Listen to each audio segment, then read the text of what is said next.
On est évidemment de plus en plus soucieux de l'environnement. On peut pas être victime du réchauffement climatique avec une baisse de l'enneigement et rien faire sur ce sujet-là.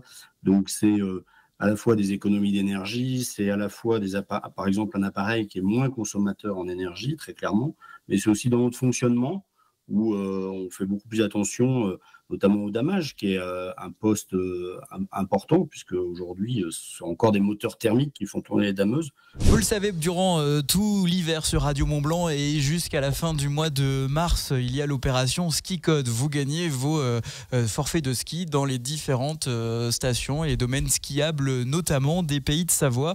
Nous sommes à Avoria et ça tombe bien puisque ce soir, entre 16h et 19h, Guillaume vous donnera le Ski Code qui vous permettra de repartir avec 100 € de cadeaux. Nous sommes avec Thomas Faucheur. Bonjour Thomas.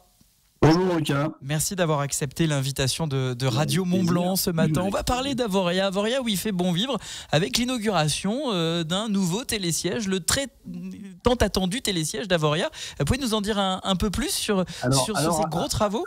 Avant de parler du télésiège, déjà, je tiens à dire, parce que je sais qu'en bas, il pleut, mais ici, à partir de 1600 mètres, il neige. Voilà, donc c'est quand même une bonne nouvelle et on est content de voir de la neige, même si les conditions aujourd'hui quand même sont difficiles avec pas mal de vent, vous l'avez dit, hein, le risque est remonté au risque 4, mais par contre il va faire beau à partir de demain et probablement ce week-end, donc voilà, les mordus de ski vont pouvoir s'exprimer en fin de semaine. Les infrastructures. Alors les infrastructures, donc oui, on va inaugurer demain un nouveau télésiège. Bon, pour nous, c'est un télésiège qui est important parce que c'est un des points de départ d'Avoria sur le secteur qu'on appelle le secteur d'Arar, qui est vraiment notre premier secteur, un secteur bien enneigé, en altitude. Ça fait longtemps qu'on avait ce projet, donc on est content de le concrétiser. C'est un changement d'appareil, c'est jamais un remplacement tout simple, donc évidemment, ça va avec une réorganisation, ça va avec des aménagements de pistes, un emplacement un peu différent pour offrir plus de ski. Donc, c'est quand même une restructuration d'une partie de notre domaine et on est très fiers et très contents de l'inaugurer demain. Voilà. C'est aussi une façon de se mettre un peu dans l'air du temps, une refonte, une réforme du télésiège d'Avoria qui se veut soucieux de l'environnement, par exemple. Alors, c'est vrai qu'on est évidemment de plus en plus soucieux de l'environnement. On peut pas être victime du réchauffement climatique avec une baisse de l'enneigement et rien faire sur ce sujet-là. Donc, c'est à la fois des économies d'énergie, c'est à la fois par exemple un appareil qui est moins consommateur en énergie, très clairement, mais c'est aussi dans notre fonctionnement où on fait beaucoup plus attention, notamment au damage, qui est un poste important, puisque aujourd'hui, ce sont encore des moteurs thermiques qui font tourner les dameuses. Peut-être que demain, on aura des technologies différentes, c'est ce qu'on espère. Donc, c'est vrai qu'on fait plus attention au damage qu'il y a quelques années. Voilà. Après, on a des actions aussi où on installe des panneaux photovoltaïques sur nos différentes gares d'appareils pour réussir à assurer une énergie plus propre. Voilà. Donc on a pas mal d'actions. Il faut pas oublier quand même, quand on parle de responsabilité sociétale, que notre première responsabilité, c'est de maintenir de l'emploi dans nos vallées. Parce que si on n'avait pas le ski et d'autres activités touristiques, eh bien nos vallées, elles seraient probablement en partie désertes, enfin en tous les cas une grande partie de l'année. Aujourd'hui, on a des gens qui vivent à l'année dans ces vallées, et notre première responsabilité sociétale, pour moi, elle est quand même de maintenir de l'emploi et de l'activité dans nos vallées. Il faut pas oublier qu'on a une activité non délocalisable, donc on partira pas, Avoria partira pas en Chine, voyez-vous. Justement, en termes de chiffres, Avoria, c'est combien de saisonniers, combien de permanents à l'année ? Alors, on a un minimum d'employés toute l'année qui est autour de 150 et on monte en saison à 350. Ah, quand même, oui. On a quand même beaucoup d'emplois locaux, hein, même si ce sont des saisonniers, ce sont des gens qui vivent sur place, qui ont une double activité, qui peuvent avoir une activité d'artisan et puis ensuite venir travailler sur le domaine skiable pendant l'hiver. Donc c'est un schéma qui fonctionne assez bien. Et je tiens à dire aussi qu'on a de plus en plus une période estivale qui devient importante finalement. Donc à la fois elle s'allonge, mais à la fois aussi, on emploie plus de personnes pendant l'été parce qu'on fait tourner un petit peu plus d'appareils pour pouvoir faire du VTT, pour emmener les gens en altitude, randonnée, etc. Oui, parce qu'il faut le dire, la station d'Avoria évidemment est connue pour, vous l'avez dit, son domaine skiable, mais l'été, le domaine skiable devient très clairement un domaine de jeu pour randonneurs, VTTistes, mais pas seulement, pour également les personnes qui ont juste envie de respirer le bon air de la montagne. Avoria vit autant l'hiver que l'été, et ça c'est assez récent comme concept, ou c'est quelque chose qui est quand même très installé depuis longtemps? Je ne dirais pas autant l'hiver que l'été quand même. Sur la station d'Avoria, mais en tous les cas, on y travaille et on fait beaucoup d'efforts pour ça. Après, vous le savez, mais au niveau des Portes du Soleil, on est quand même leader en Europe sur le VTT avec nos voisins, et donc c'est un gros travail qu'on fait pour se positionner là-dessus, et ça permet de garantir une vraie activité estivale, même si pour l'instant on est encore loin du schéma de l'hiver. C'est ce qu'on appelle la diversification des attractions, de ce qui est proposé en tout cas pour les stations de ski, ce qui permet aussi de résister, parce que vous l'avez dit, l'une des conséquences du dérèglement climatique, c'est l'enneigement qui est un tout petit peu plus faible. Donc effectivement, une journée comme aujourd'hui où à 1600 mètres, il y a de la neige qui tombe avec un beau week-end qui se profile à l'horizon, on est forcément très heureux.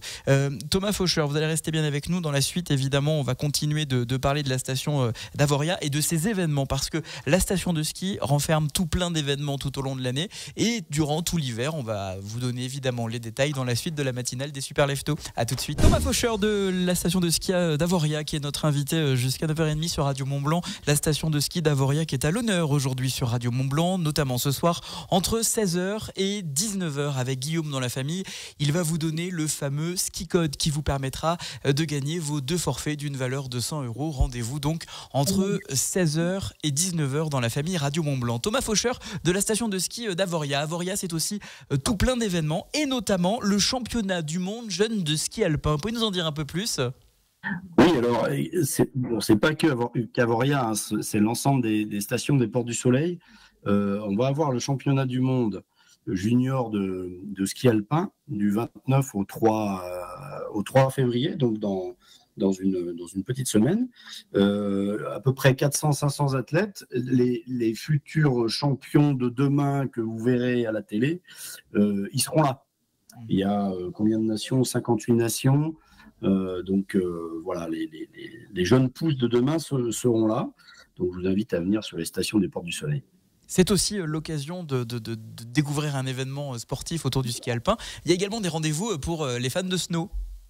Ouais, alors on a depuis très longtemps, hein, à Avoria, on a toujours accueilli les snowboarders. On a des espaces pour ça, et donc il y a, en partenariat avec Burton, on a un circuit en fait qui s'appelle Mystery Series, et dont une épreuve se déroulera à Avoria le 28 et 29 janvier. Et puis, on peut peut-être parler aussi de Rock de Piste. Hein, c'est pareil, ce que j'allais vous dire, oui. Bon, là, on se projette plus loin, mais on se projette fin mars, en fait, où déjà, les têtes d'affiche sont connues. Donc, on aura Joe Star, Zao des Agazans, qui va probablement être primé, enfin, en tout cas, qui est nominé aux Victoires de la musique. Il y a Louis Bertignac, etc., et bien d'autres. Donc, voilà. Pareil, je vous invite à caler, en tous les cas à bloquer les dates pour les artistes que vous voudrez voir sur Rock the Piste. Et tous les artistes seront d'une manière ou d'une autre en direct sur Radio Mont-Blanc, parce que évidemment Radio Mont-Blanc sera à Rock the Piste, effectivement, c'est courant du mois de mars. Une question, on va dire plus générale autour d'Avoria. Pourquoi il fait bon vivre à Avoria, tout simplement? C'est la question que je vous pose. Je vous fais rire, Thomas Faucheur. Parce que c'est une station sans voiture. Ah, intéressant, c'est vrai. C'est surtout pour ça qu'il fait bon vivre à Avoria. Là-dessus, les créateurs de la station avaient vraiment été visionnaires, et on construit cette station sans voiture. Et ma foi, c'est beaucoup d'efforts pour réussir à maintenir ça, parce que la voiture, elle a tendance à tout envahir. Dans la société dans laquelle on vit aujourd'hui, c'est quand même plus facile de dire non aux voitures. Oui. C'est très dans l'air du temps quand même. Oui, mais bon. L'automobiliste y résiste quand même, hein. Donc voilà, c'est une vraie culture qu'on a depuis le début, même si malheureusement pour venir chez nous, on est toujours un peu enclavé dans le Chablais. Il faut souvent prendre sa voiture ou des bus, et on incite pour ça. Mais voilà pourquoi il fait bon vivre à Avoria.